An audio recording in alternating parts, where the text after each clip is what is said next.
It is the most advanced and most expensive aircraft in world history. It became a legend before it even rolled off the production line. With its state-of-the-art technology and shrouded by a mantle of stealth, it can go into harm's way, deliver 40,000 pounds of conventional or nuclear bombs, and is almost undetectable by any radar. For years, this awesome deliverer of death has been shrouded under a cloak of secrecy. It is the B-2 stealth bomber. We have the capability to strike targets literally worldwide within hours of being told to strike them, and strike them very precisely. So if it can be done with an air-delivered weapon, I think we have as good a capability to do that as any platform in the world. It still amazes me when I go out there, and you just feel proud to step out to that jet. You know, your nation's most expensive airplane, and they're trusting me to get out there and take off. It's awesome. Wherever and whatever target the US military wants to take out, the B-2 is called on to deliver its vast array of weapons with pinpoint accuracy. Using extraordinary archive film and color reenactments, Battle Stations goes where few have ever gone, right into the cockpit of the B-2 stealth bomber.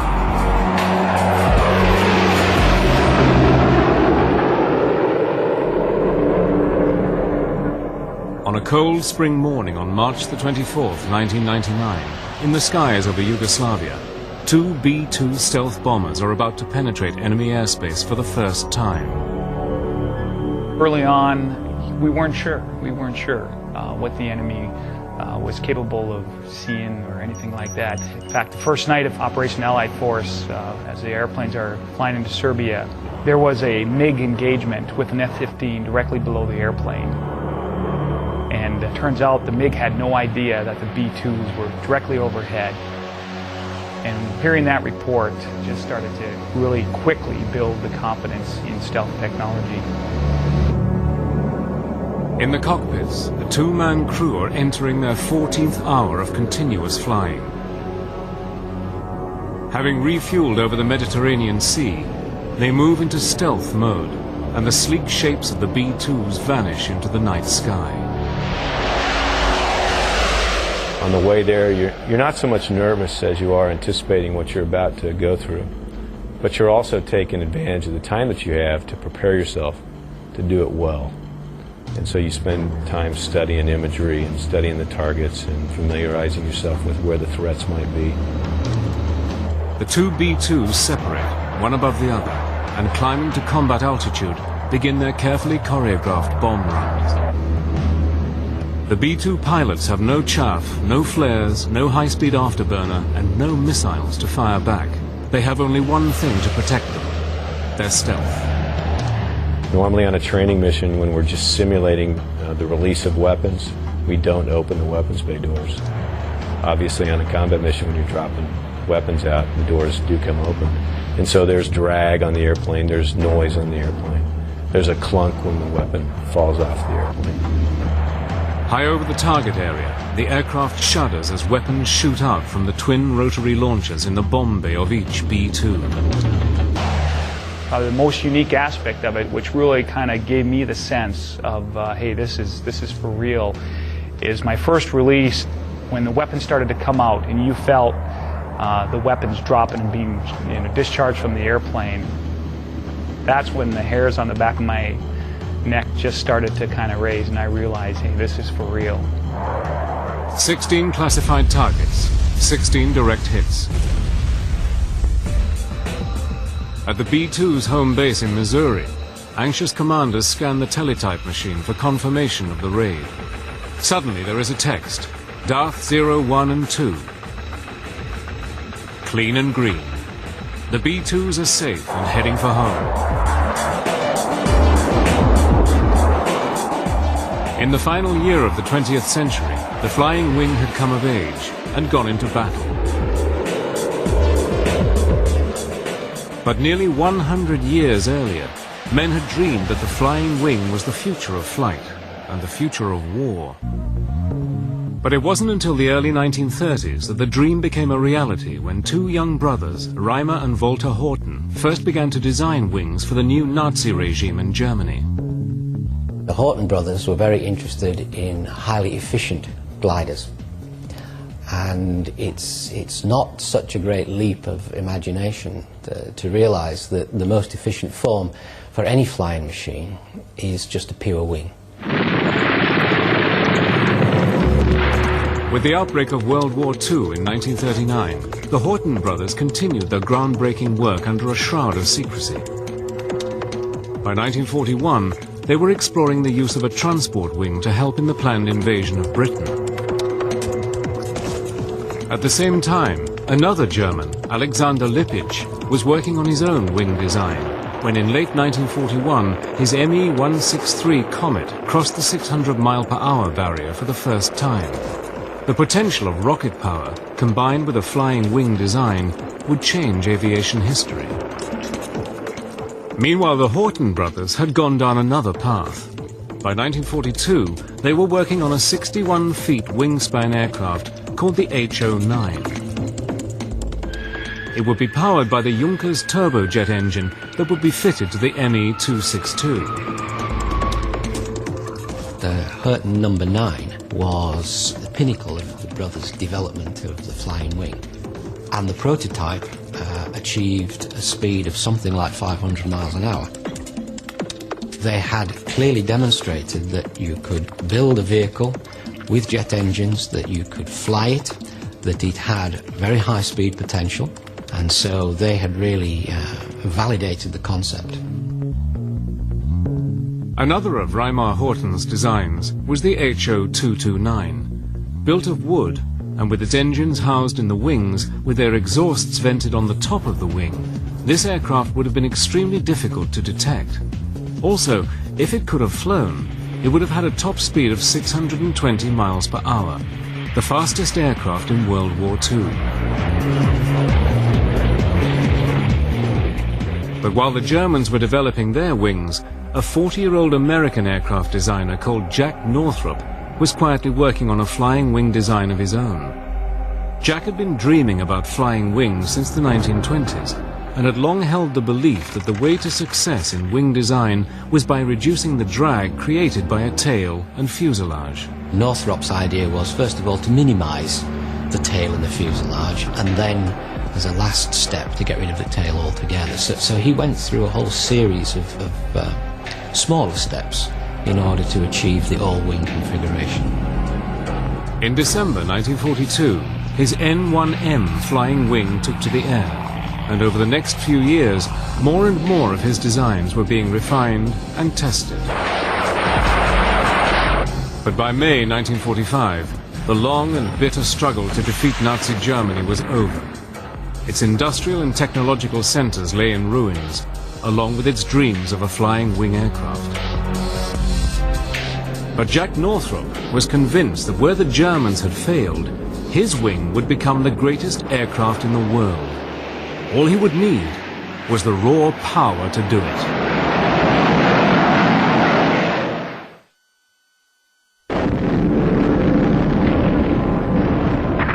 May 1945. Nazi Germany was smashed into submission, and with it went its hopes and dreams of building a flying wing aircraft.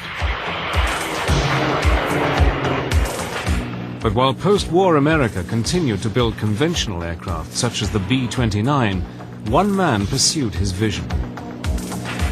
In 1946, Jack Northrop tested his massive 400-mile-per-hour XB-35 flying wing. Powered by 4 turboprop engines, this aircraft was seen by some as the bomber of the future.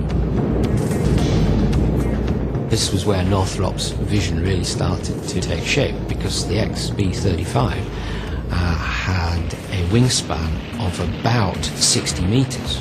This is a big airplane, even by today's standards. Its problem was that whilst its top speed was about 400 miles an hour, its speed in long-range cruise was only 185 miles an hour. Northrop met this challenge when in 1947 he introduced his new YB-49. Powered by 8 Allison jet engines, this 172-feet wingspan Goliath was capable of flying at over 500 miles per hour at a ceiling of 40,000 feet. Jack Northrop had taken the American flying wing off the design boards and into the air. Now a preview of the flying wing transport of tomorrow. Jack Northrop's vision for his flying wing was not just as a bomber. He also saw it as a passenger aircraft. Because the wing could carry far greater loads than conventional aircraft, his airliner would be capable of carrying 80 passengers with an observation lounge and an ability to fly across America in 4 hours. But the YB-49's days were numbered. Although years ahead of its time, it was incredibly difficult to fly, and without computers to help control it, the US Air Force felt that as a bomber, it was too unstable and dangerous. In late 1949, and in an unprecedented decision, the US government ordered that all Northrop's YB-49s were to be destroyed. The flying wing looked destined to be confined to just a footnote in history. From the Air Force's point of view, I don't think you could quibble with the decision they made on the day, given the vehicles that were on the table in front of them. But the destruction of the first flying wing came at a perilous time in history. Relationships between East and West were rapidly deteriorating, and the Cold War was heating up. The world was entering a new era of nuclear power and nuclear testing. The Soviet Union had built up a huge arsenal of weapons, and the West responded. In a policy that was known as MAD, mutually assured destruction, the heavy bomber was seen as the first line of attack. SAC, Strategic Air Command, put into place a global system called Operation Chrome Dome, in which massive B-52s would constantly patrol the Earth, ready at a moment's notice to fly to any target deep within the Soviet Union and attack. But SAC was also alarmed at the Soviet Union's new improved radar and SAMs, surface-to-air missiles. SAC was determined not to let its giant B-52 bomber fleet become sitting targets for the Soviet Union. It became apparent that any bomber aircraft that had to penetrate Soviet airspace was going to have to run a layered gauntlet of air defense missiles that could shoot down aircraft no matter how high or how low they were flying. The only way to evade Soviet air defense missiles was to fly so high that you're never going to hit a target with your bomb. What the US needed was an aircraft that could evade the Soviet defense system, fly to its target, deliver its weapons, and bring its crew safely home, all under the cloak of invisibility. But to do this meant a complete rethink on designing and constructing aircraft. Every aircraft has what is called its radar cross-section. When an electromagnetic radar beam hits an aircraft, it bounces off anything that is large or pronounced, such as engines, straight wings, or cockpits. The radar operator sees all this information coming back and can determine the size, height, and direction of an aircraft. This is known as the aircraft's radar signature. But if you can deny this information to the enemy's radar, then the plane will become almost invisible. The mantle that will shroud the aircraft from its pursuers has a new name: stealth. During the mid-1970s, the US government put out a top-secret tender to selected aircraft manufacturers. Their objective was to come up with a feasible design for an advanced technology bomber, capable of long range, high payload, and low observability. By some strange irony, the winner was Northrop's. 30 years after seeing the destruction of their fleet of YB-49s, Northrop's were back in the flying wing business. During the early 1980s, Northrop worked on designs for their stealthy bomber. The entire project was buried deep within the highly classified and ultra-secret Black program. At the time, the US black program was so secret that even those who knew about it were forbidden from ever acknowledging its existence. Even Congress was denied the knowledge of what or where money was being spent. The Soviet Union was carefully examining things like American technical journals and the American defense budget so that they would know what threats they'd have to deal with in the upcoming years. And in order not to have this very nifty new bit of stealth technology apparent to the Soviets just by picking up the annual published defense budget, they had to make it what's called a black program. With costs rising higher and higher, Northrop and its partners worked against the clock. Originally, the contract had been clear in its requirement: build a heavy bomber that could never be seen by enemy radar. The solution, like the aircraft they were developing, seemed impossible. What Northrop had to do was develop a computer system that would enable the B-2, as it came to be called, to stabilize itself using feedback and the fastest computers they could get. So the stabilization of a B-2 flying wing configuration becomes a software and computer hardware problem. It becomes a cybernetic problem. By the mid-80s, and despite some of the most stringent checks, rumors began to circulate about what might be going on behind Jack Northrop's door. Press reports, artists' impressions, magazine articles began guessing as to what was happening in Palmdale, California. Finally, Northrop unveiled its new aircraft on November the 22nd, 1988, when it was rolled out of its hangar before an astonished crowd. Called the B-2, the experts were staggered at this radical new aircraft. The crowds were only allowed to view it from the front, but they had never seen anything quite like it. Nobody could possibly keep this image off a television screen. Look at this thing. It's beautiful. It's odd, it's strange, it's exciting, and by God, it's American.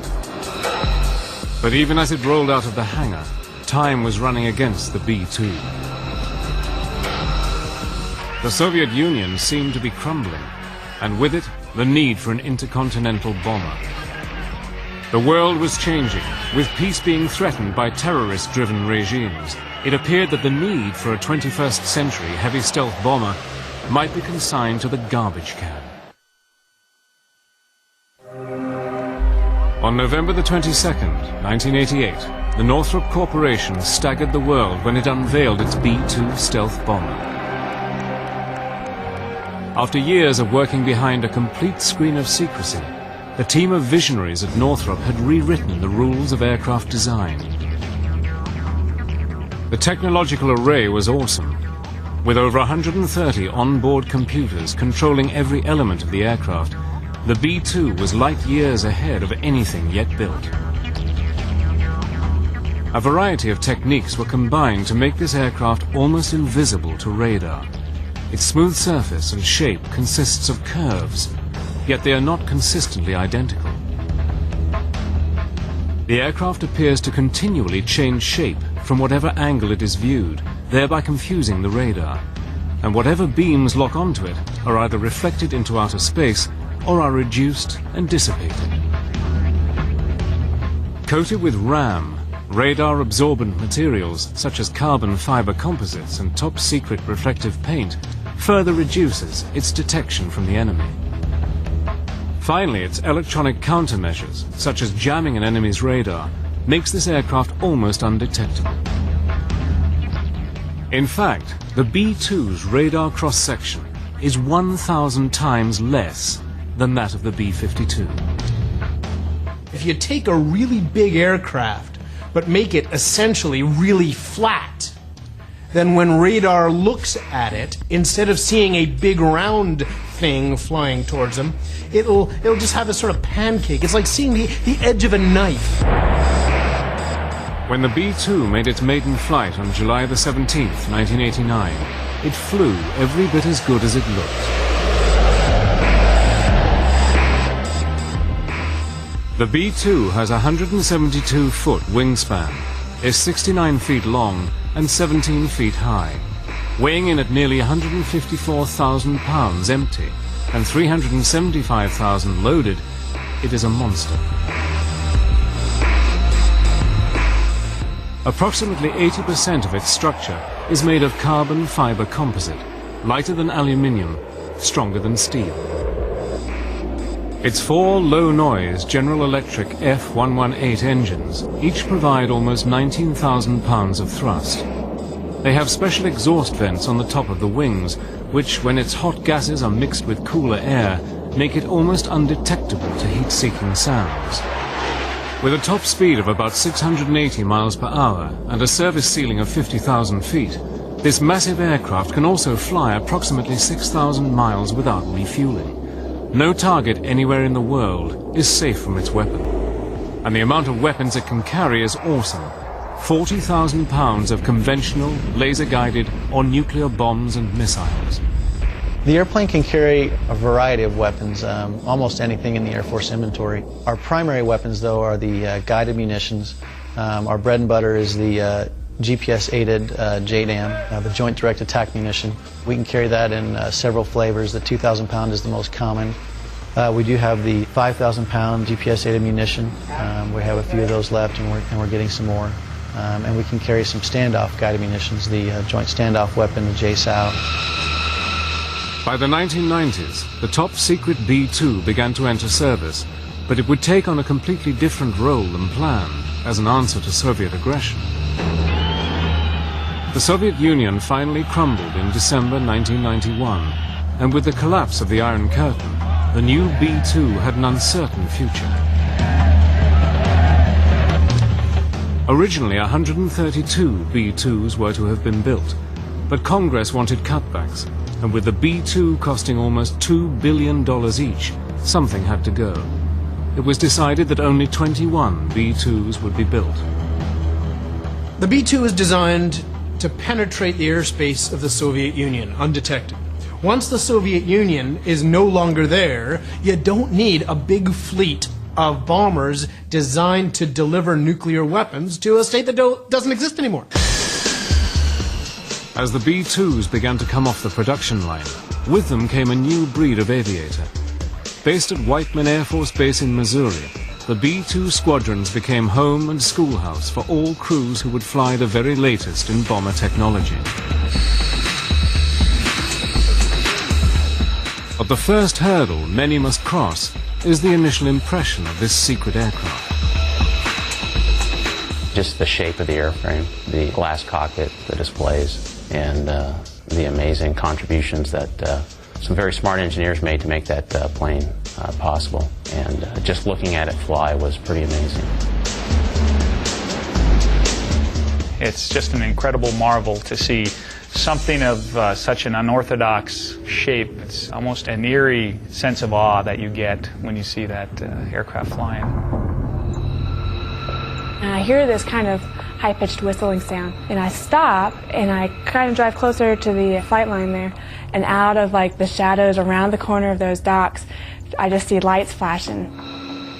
And I was like, what in the world is that? And it gets closer, and that was my first actual glimpse of a B-2.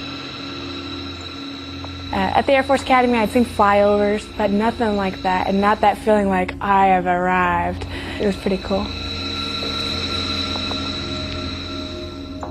And to be part of the B-2 program requires an elite caliber of pilot. We look for aviators who have proven that they are among the best aviators we have in our Air Force. And then we spend a lot of time training them to understand the stresses of long-duration flight, to be able, as a two-person crew, to operate in that tactical environment and to respond to the kinds of taskings that we get. Most of the pilots that fly the B-2 are unique in their own regard. You have to have somewhat of the thirsting desire to come fly an advanced weapon system like the B-2, but you also have to have the desire to fly extremely long missions anywhere on the planet. So that in itself, the mission provides or presents a unique challenge to most pilots, and some people just don't like that.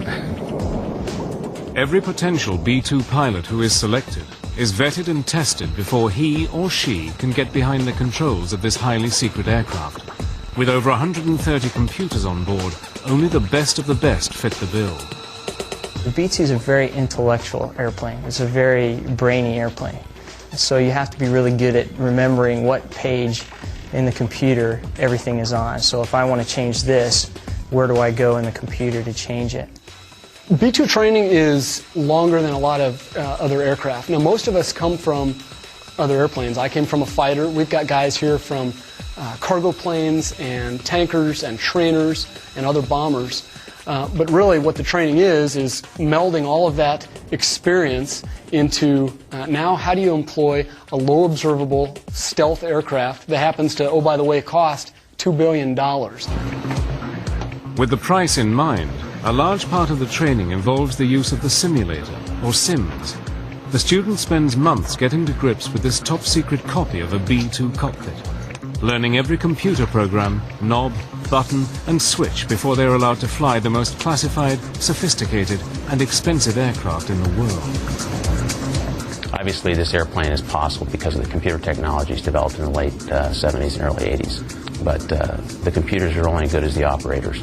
As they say, garbage in, garbage out. So if you don't properly program the computers on the jet, or if you don't properly integrate with them while you're airborne, you may run into some trouble. But the human interface is really what makes it effective and deadly. During the entire academic course, it's peppered with sims. They range from 2-hour sims to 4-hour sims. The 2-hour sims are really just so you can get used to pushing all the buttons there are to push. The 4-hour sims are more logically sequenced as a flight, where you take off, you go practice air refueling in the sim, and then you practice some bombing runs, and then come back and you do approaches. So they give you a good building block on the aircraft before you move into actually what your job is, so that you have a sound knowledge as a pilot about the plane first, and then you go and become a warrior. It's pretty cool. Because the simulator is so intensive and realistic, and because the B-2 is a global warrior, the crews are trained to stay in one for as long as an actual mission might last. Those first simulators are all 4-5-hour sims. You eventually do a 24-hour simulator, and you really get to know what it is like, what flying the B-2 is about. It is not about getting out there, yanking and banking, sweating, pulling G's. It's about capably managing the systems to most efficiently drop on the targets that you've been assigned, and then bring the jet home safely. You know, I'm not going to end up with the bill, but Uncle Sam is if something happens, and you want to be the best steward of this resource that you can. But sometimes pushing that resource in a simulator can also mean pushing yourself to the limit. We flew a simulator for 44.4 hours, and I believe at the time it was a U.S. record for a simulator flight. We actually stayed inside the compartment for the entire 44 hours and conducted our training as if we were really on a combat mission. It's a very important part of our combat capability at Whiteman, and so it was excellent training for that. After spending months of practice in the simulator, the students will finally get their chance to actually fly a B-2. But for many of these pilots, it will also be the first time that they take the aircraft into harm's way and go to war. By the mid-1990s, the first U.S. Air Force B-2 stealth bomber pilots have completed their training and are ready for the real thing. After months spent in the simulator, they head up for their first flight. That's amazing. It is amazing. Sometimes you forget you're even in an airplane. You have to look out the wing and go, this is actually, there's still an airplane here, because there's no, there's nothing out in front of you as far as a nose. And it's just a wonderful, wonderful aircraft.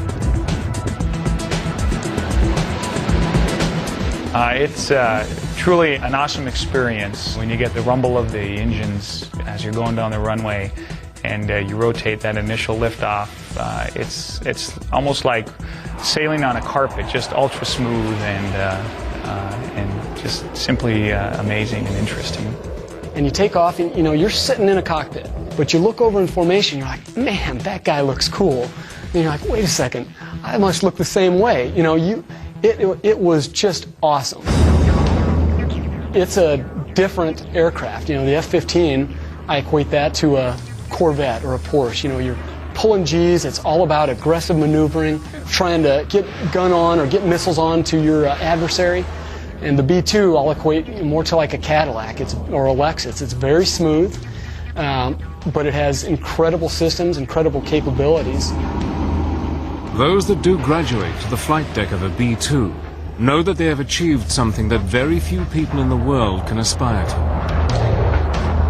I'm number 322 of the people that have ever flown in this plane, and that includes distinguished visitors and all those folks. So it's kind of a milestone, because we only train 4 people every 3 or 4 months. So it was quite an honor. It just seemed like a dream come true.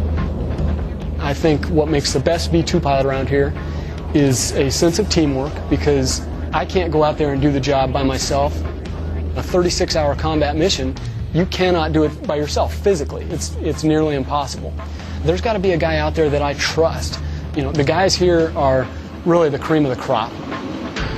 As the 1990s drew to a close, the 21 B-2s had established themselves as one of the most cohesive and efficient bomber squadrons in the U.S. Air Force. They had honed their skills to pass all tests asked of them, but they had not been tested in battle. If you are going to pay for it, it does you no good to keep it parked in a shed. And if you have an operational requirement to put ordnance on a target, why not use it? But in March 1999, everything changed. As part of the NATO peacekeeping force, the B-2s attacked highly classified strategic targets within the former Yugoslavia. Throughout the 1990s, NATO had been trying to keep the peace between the warring factions of Serbia and Bosnia. By late 1998, the conflict had escalated, and tens of thousands of Kosovan Muslim refugees faced annihilation. President Clinton issued an ultimatum to Serbian forces to withdraw or face the consequences. President Milosevic has not yet complied with the international community's demands.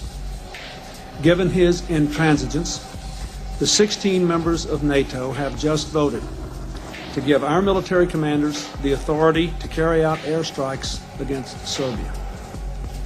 This is only the second time in NATO's history that it has authorized the use of force.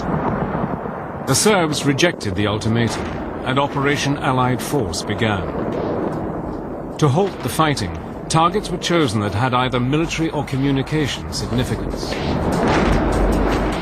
Throughout Operation Allied Force, the B-2s conducted 45 sorties, often in weather that other Allied aircraft could not fly in, and produced incredible target hit rates. The B-2, if proof was ever needed, had come of age as the most awesome bomber in history. B-2s from Whiteman flew less than 1% of the total missions, but dropped 11% of the bombs. But its role as a peacekeeper was about to change with the start of the 21st century, when the B-2 bombers were amongst the first to lead the fight against terrorism. From 9/11 onwards, in Operation Enduring Freedom, the stealth bomber was hurled against the Taliban forces of Afghanistan. When Enduring Freedom came along after the September 11th attacks, we were told we were probably going to go to strike targets, and we knew that the B-2 was going to be used in the first few nights, and those sorties turned out to be some of the longest combat sorties in history. The secret flights to Afghanistan could be anything from 35 to 40 hours in duration, and because of the mission's length, the B-2s were refueled in the air up to 6 times, a procedure that many of its former fighter pilots found demanding. Refueling in the B-2, you know, in the F-15, you've got a glass canopy all over you, and so you see the tanker in front of you, and you see the boom coming down your left side, and you focus your mirrors so that you see where that boom is plugging into the jet. And you've got great peripheral vision. In the B-2, he plugs you about 20 feet back from the nose of your aircraft. So what I'm seeing, you know, as I drive up to the tanker, sure, I'm seeing the boom, but as it crosses basically past the canopy bow, all I'm seeing is the belly of the tanker and his wings. So you are now relying on the lights, you're relying on the boomer who's up there giving you those light signals, telling you forward, aft, down, up. It is, at night or in the weather, I think it's one of the most difficult things we do. F-16, you may take 7,000 or 8,000 pounds of gas, whereas in this airplane I've taken 110,000 pounds of gas all in one time, so obviously you're there a lot longer. The sheer length of these missions put a strain on the physical and mental endurance of these pilots, and for many of the crews, a novel way to sleep was found. We ended up going down to the local Walmart store and purchasing Chase loungers, and we ended up laying those out, elevating ourselves 6 to 12 inches above the floor, and it also just caused the vibrations that you normally sleeping on the floor would feel to just kind of be mitigated, and allowed you to get what we called power naps. We kind of learned that if you can get yourself in a normal circadian rhythm cycle, sleep cycle of about 3 to 4 hours, you would find yourself well rested for the next 6 to 8 hours, and that really helped us overcome the fatigue factor of flying those long duration missions. And the B-2's designers had not forgotten the other essential needs of pilots on 30-plus hour missions. Luckily, they had the foresight when they were building the airplane to put in a porta potty, very similar to what you'd find on a camper. It sits behind the seats, and that gets well used on a 35-hour sortie. But it was in 2003, during Operation Iraqi Freedom, that the B-2s were put to their strongest test. During Operation Iraqi Freedom, they attacked some of the most heavily defended targets in the world. Operating under extreme secrecy, they left their home base in Missouri and set course for Iraq. But despite the intense secrecy, innocent patriotism almost gave the game away. Well, we are basically over the eastern part of Illinois, and we hear Chicago Center, "Hey, United Flight so-and-so, if you look out your left window, there's 4 B-2s, and I think they're going to Iraq." And all of us are like, no! You love the patriotism, but the one thing we have is stealth. We got nothing else. Once clear of any civilian air traffic control, the B-2s raced towards their designated targets. It was game on, and the only control they then had was from their military commanders, ready at a second's notice to change their attack coordinates. As we press toward the Iraqi border, we have on board our aircraft basically laptop computers. And these laptop computers get this satellite communication, and basically you hear, ding, you've got mail. You look on there and I see they wanted to change a target set. So now you have to go into your computer, hand jam the things you want to do, basically cancel that target. And then when I was about 2 minutes outside of Baghdad, I got another message. It said, well, we've got a new target for you. It's this airfield that we want you to strike. Now you're busy punching in, wearing out your finger, punching in the coordinates to the targets, figuring out if you need to take a radar shot of it.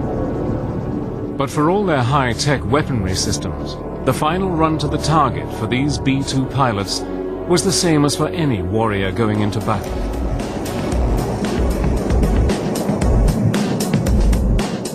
You cross into Baghdad, and the eerie thing is, it looked, in all of Iraq, really, looks like flying over the Midwest USA. There's lights on, there's, streets coming out of it. But as you get into Baghdad, our doors open. And when the B-2's doors open, it's really the only time you kind of clinch up and say, oh, because now you're not a B-2, you're a B-52, you're any other aircraft out there. Your radar signature is exactly like any other airplane. It is at this point, just before they drop the most sophisticated weapons on Earth, that the crews are at their most vulnerable from enemy attacks. That's the time you're hoping and praying that your stealth technology works. The time it takes for those weapons to fall, we're just basically kind of looking out the side, figuring out if there's any enemy stuff happening. Once the weapons hit, we didn't see a lot of missiles shooting up prior to that, but once the weapons hit, looking over our left and right shoulders, missiles are going up like crazy, AAA missiles. They know somebody's out there because they just got bombed, and then you're just pressing to your next target. There's really no time to be afraid that one of them's coming after you. You watch them, and a couple times you're like, what's that one doing? Oh, it's not going for us. And then it was on the way out. Having delivered their weapons, the B-2s make the long flight back to base.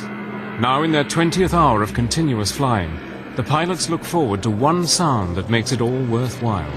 An American voice welcoming them back home.